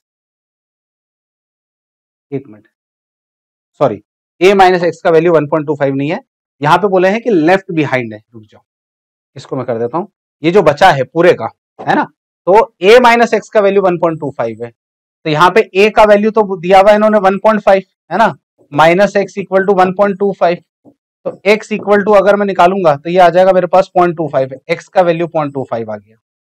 x का वैल्यू जो मेरे पास आया वो कितना आया 0.25, और मुझे kp बराबर पता है, kp बराबर मैं लिखूंगा यहाँ पे 2x का स्क्वायर अपॉन यहाँ पे लिखूंगा a माइनस एक्स और यहाँ पे लिखूंगा b माइनस एक्स। तो kp बराबर a 2x है ना, ये जो आ रहा है आपके पास x का वैल्यू 0.25 आ रहा है, तो ये आ जाएगा 2 इंटू 0.25 का square upon a minus x, a minus x is 1.25, है ना, और फिर यहाँ पे मैं लिखता हूं तो 1 पॉइंट बोलो कितना आया 25। तो kp बराबर, सॉरी kc निकालना है यहाँ में, है ना, kp नहीं निकालना है, इट इज हमें यहाँ पे क्या निकालना है kc निकालना है। तो kc बराबर kc बराबर आ जाएगा, ये आपका आ जाएगा यहाँ से कैंसिल होकर ये आ गया 100, ये कैंसिल होकर 4, ये 1/2 मतलब 0.5 इंटू 0.5 अपॉन 1.25 इंटू 1.25, ठीक है। तो यहाँ से ये देखो, ये 0, ये 0, ये गया, ये गया, ये गया, ये गया, पूरा गया। 25 2 25 5 25 2 25 5 5 5 से 25, तो kc बराबर अपॉन कितना आ रहा है 4/25, बोलो आ रहा है, तो ये 4/25 आ रहा है, तो 4/25 जो आएगा 0.16 आएगा, कितना आ जाएगा ये 0.16, तो 4/25 आप देखें तो डायरेक्टली आपका आ जाएगा 0.16, ठीक है। 97 क्वेश्चन की बात करता हूं, which has the highest pH, salt hydrolysis का सवाल है। तो जो पहला ऑप्शन दिख रहा है आप इसको देखें तो ये बना होगा आपका CH3COH प्लस KOH, है ना, फिर दूसरा आपको मिला होगा NH4OH प्लस HCl, ये आपको मिला होगा NaOH प्लस H2CO3, है ना, और दूसरा आपको मिला होगा NaOH प्लस HNO3। बात समझे कि नहीं समझे? तो हाईएस्ट पीएच बोला है ना, तो हाईएस्ट पीएच जो आएगा यहाँ पे मेरे पास में वो आना चाहिए Na2CO3 का, सोडियम कार्बोनेट का जो आएगा वो पीएच जो आएगा वो सबसे ज्यादा आएगा। क्लियर है? Na2CO3 का जो पीएच होगा वो सबसे ज्यादा होगा। क्लियर? डन है ना? चलो 97 के बाद बढ़ते हैं अपन 98। 1NNH4OH और 1NNH4Cl के विलयन का पीएच कितना है, तो NH4OH का पीकेबी का मान। बेसिकली ध्यान रखें कि ये आपके पास जो सोल्यूशन दिख रहा है वो एक टाइप का बफर सोल्यूशन है, वो एक टाइप का बफर सोल्यूशन है। और बफर सोल्यूशन के बारे में बात करूं तो बफर सोल्यूशन को लिखेंगे अपन POH बराबर PKB plus log of concentration जो आता है salt bye acid. Concentration of क्या लिखेंगे अपन, सॉल्ट बाय एसिड नहीं, यहाँ पे सॉल्ट बाय क्या लिखेंगे अपन, बेस। लेकिन सॉल्ट और बेस का कॉन्सेंट्रेशन बिल्कुल कैसा आ रहा है, सेम। तो ये तो पूरा टर्म गया, मतलब पीओएच आपका किसके बराबर आ गया, पीकेबी के बराबर, और पीओएच बराबर आ गया आपका 9.25। तो पीएच बराबर जो आएगा वो निकालेंगे 14 माइनस 9.25, तो इसको आप सॉल्व करेंगे तो ये 4.75 आएगा, दैट इज इक्वल टू 4.75। तो पीओएच मतलब यहाँ पे जो मिक्सचर दिया है वो वीक बेस है आपके पास में, और सॉल्ट है किसका, वीक बेस और स्ट्रॉन्ग एसिड का। ठीक है ना? चलो 99 question, 2 oxidation state of chlorine are found in compound. ये बहुत ही कॉमन क्वेश्चन है, इसका आंसर सीधे से आएगा, दैट इज ब्लीचिंग पाउडर। इस ब्लीचिंग पाउडर में क्लोरीन के 2 अलग अलग ऑक्सीडेशन स्टेट पाए जाते हैं। हम इसको लिखते हैं CaOCl2, लेकिन कायदे से ये कुछ ऐसा होता है CaCl, और यहाँ पे होता है OCl। तो ये वाला Cl-1 और ये वाला Cl+1। तो क्लोरीन के 2 डिफरेंट ऑक्सीडेशन स्टेट होते हैं हमारे पास में। क्लियर है? एंड आखिरी मैं बात करता हूं question number 100, which of the following is a redox reaction. इसमें से कौन रिडॉक्स रिएक्शन है? ये तो एसिड बेस रिएक्शन है, न्यूट्रलाइजेशन, ये न्यूट्रलाइजेशन है ना, ये डबल डिस्प्लेसमेंट, ये भी आपका डबल डिस्प्लेसमेंट ही है। डबल डिस्प्लेसमेंट केवल ये दिख रहा है, 0 से आ गया +1 और 0 से क्या आ गया -1, so it is a type of redox reaction. तो आंसर जो आएगा इसका ए आंसर आएगा। ठीक, दैट इज 100। ठीक, थैंक यू सो मच।